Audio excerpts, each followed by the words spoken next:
Acts of domestic violence perpetrated against mostly women continue to make the headlines, especially since victims of this scourge are usually brutally killed by their partners, who in most instances attempt or succeed at taking their own lives following the act. According to Public Security Minister Khemraj Ramchatan, a closer look into this problem unearths that apart from the economic issues which fuel violent behaviors, there is a more social aspect which is triggering vicious attacks. He further noted that in analyzing the statistical data, there is a spike in the number of cases that are being reported to the police. Minister Ramchatan stated that while the data is troubling, in some regions where domestic violence is mostly perpetrated, there seems to be one common factor which fuels violent behavior.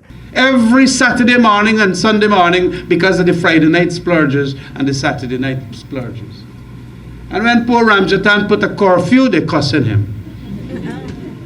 But it is a direct effect on what takes place with drink, and especially when they pay checks, especially in the estate areas on a Friday afternoon. The minister drew reference to an experiment that was conducted in the United States. That experiment, in the form of a project, sought to provide domestic violence victims with protection and shelter from their abusers.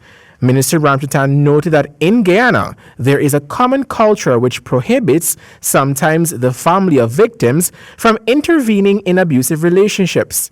But today, we know the violence that can be in there. We have to shine the light therein and scrutinize even that. It is important. We cannot leave any institution, any community, any home sometimes out from being scrutinized. And of course, this then saw the launch of a movement for criminal law enforcement and judicially issued civil orders of protection against violence in the home. Javon Vickery, HGP Nightly News.